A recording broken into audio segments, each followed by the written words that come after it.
Paper leak उद्योग चल रहा है, पेपर लीक उद्योग। বন্ধুরা ভাবুন তো একবার, যে দেশের কোটি কোটি তরুণ তরুণী দিনের পর দিন পড়াশোনা করে, রাত জেগে পরীক্ষার প্রস্তুতি নেয়, সেই দেশের ভবিষ্যৎ যদি প্রশ্নপত্র ফাঁস, দুর্নীতি আর অনিয়মের কাছে জিম্মি হয়ে যায়, তাহলে তাদের স্বপ্নের কি হবে?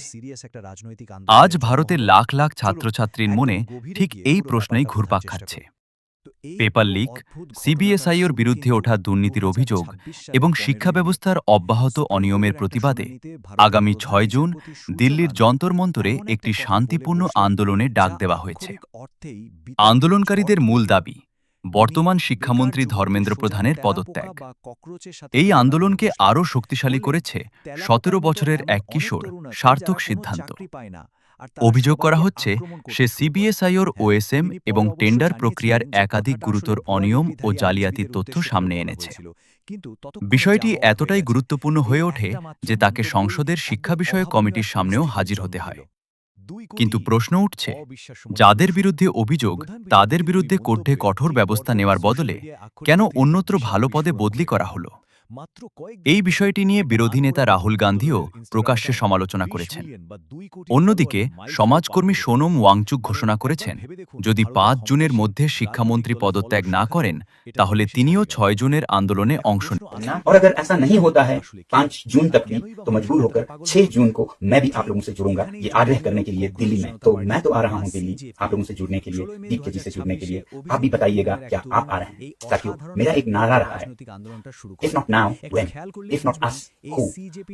अब नहीं तो कब, और हम नहीं तो कौन लाएगा परिवर्तन भारत। শুধু তাই নয়, শিক্ষাক্ষেত্রে সংকট নিয়ে উদ্বেগ আরও বাড়ছে।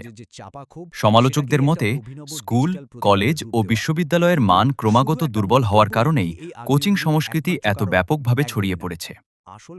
এখন মূল সমস্যার সমাধান না করে কোচিং শিক্ষকদেরই দোষারোপ করা হচ্ছে বলে অভিযোগ উঠছে।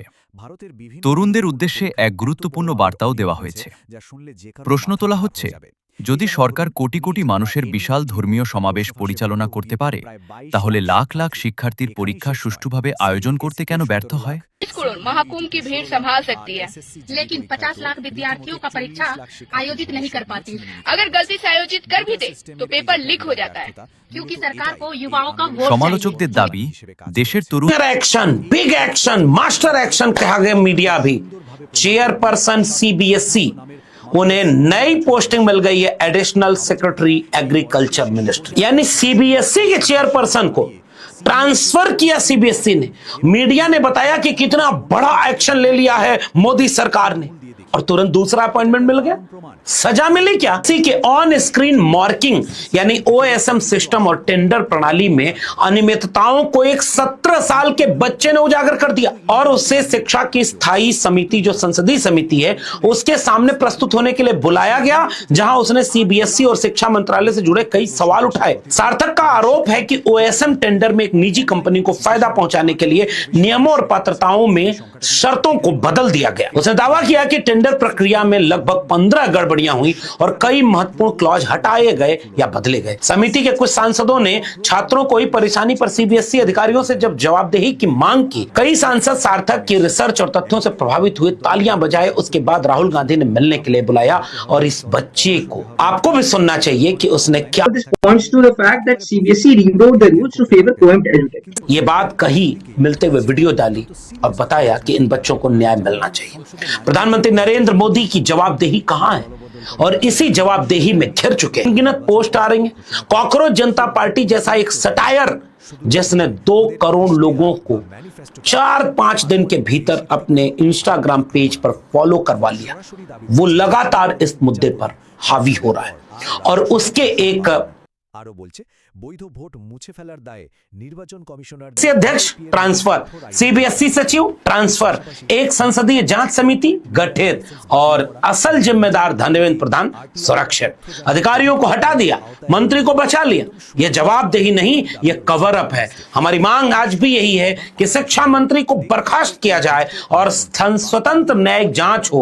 यह मांग कोई मोदी सरकार की 1 महीने पुरानी अंदरूनी फाइल नहीं। उन्होंने मारम सिक्सर के 6 गोली छाती में। এবং তৃণমূল কংগ্রেসের মতো বিরোধী मैंने डिसाइड किया है मैं 6 जून सैटरडे सुबह दिल्ली आऊंगा। आप सब मुझे एयरपोर्ट पर मिलिए। हम सब मिलकर पार्लियामेंट स्ट्रीट पुलिस स्टेशन जाएंगे और वहां पर जंतर मंतर पर एक पीसफुल प्रोटेस्ट करने के लिए परमिशन मांगेंगे। রাজনৈতিক বিতর্ক इंडिया का कॉन्स्टिट्यूशन हमें राइट देता है कि गलत के खिलाफ हम पीसफुल तरीके से अपनी आवाज उठा सकते हैं। उसी कॉन्स्टिट्यूशन के अकॉर्डिंग हम अपनी आवाज उठाएंगे और मैं उम्मीद करता हूँ जितने भी कॉकरोच जनता पार्टी के सपोर्टर्स हैं और जितने भी स्टूडेंट्स और यूथ इस सिस्टम से परेशान हैं वो इस प्रोटेस्ट में शामिल होंगे। जिसको लगता है धर्मेंद्र प्रधान एजुकेशन मिनिस्टर जो है हमारे उनको रिजाइन करना चाहिए, वो सभी लोग इस प्रोटेस्ट में शामिल हो। और अगर ऐसा नहीं होता है 5 जून तक भी দেশের तो मजबूर তরুণদের होकर শুধু ভোট 6 ব্যাংক जून হিসেবে को দেখা मैं भी आप হচ্ছে, लोगों से जुड़ूंगा কিন্তু ये आग्रह তাদের करने के लिए শিক্ষা, दिल्ली में। तो मैं तो কর্মসংস্থান आ रहा हूँ दिल्ली এবং आप लोगों ভবিষ্যৎ से जुड़ने নিয়ে के लिए, যথেষ্ট दीप के গুরুত্ব जुड़ने के দেওয়া लिए। হচ্ছে না। आप भी बताइएगा क्या आप সতর্কবার্তাও দেওয়া হয়েছে আর জুন মাসের এই যদি কয়েকটা শিক্ষা সপ্তাহ ব্যবস্থা ছিল এবং চরম চাকরির নাটকীয়। সুযোগ একইভাবে একটু সংকটের timeline-টা মধ্যে খেয়াল পড়ে করুন। থাকে 16 মে তাহলে অনলাইন সাধারণ পরিবারের আত্মপ্রকাশ, সন্তানদের আর তার ঠিক ভবিষ্যৎ কয়েকদিন পরে আরও 21 অনিশ্চিত মে হয়ে উঠবে। জাতীয় নিরাপত্তার দোহাই তাই দিয়ে দেশের তরুণ তাদের সমাজকে X বা Twitter শান্তিপূর্ণভাবে account block করে দেওয়া হলো। একত্রিত হয়ে এখানেই নিজেদের শেষ নয়। অধিকার, ঠিক দুদিন স্বচ্ছ পর পরীক্ষা 23 মে ব্যবস্থা তাদের website এবং টাও লাখ বন্ধ করে লাখ দেওয়া শূন্য হয়। পদ আর পূরণের এই দাবিতে সবকিছুরই একটা আওয়াজ চূড়ান্ত তোলার পরিণতি আহ্বান জানানো হিসেবে হয়েছে। 6 জুন সরাসরি 6 জুনের রাস্তায় এই নেমে আন্দোলন প্রতিবাদ ডাক দেওয়া কি হয়। দেশের শিক্ষা ব্যবস্থায় নতুন পরিবর্তনের সূচনা করবে, নাকি লাখ লাখ ছাত্রছাত্রীর ক্ষোভ আরও বড় আন্দোলনের রূপ নেবে? আপনার মতামত কমেন্টে অবশ্যই জানান।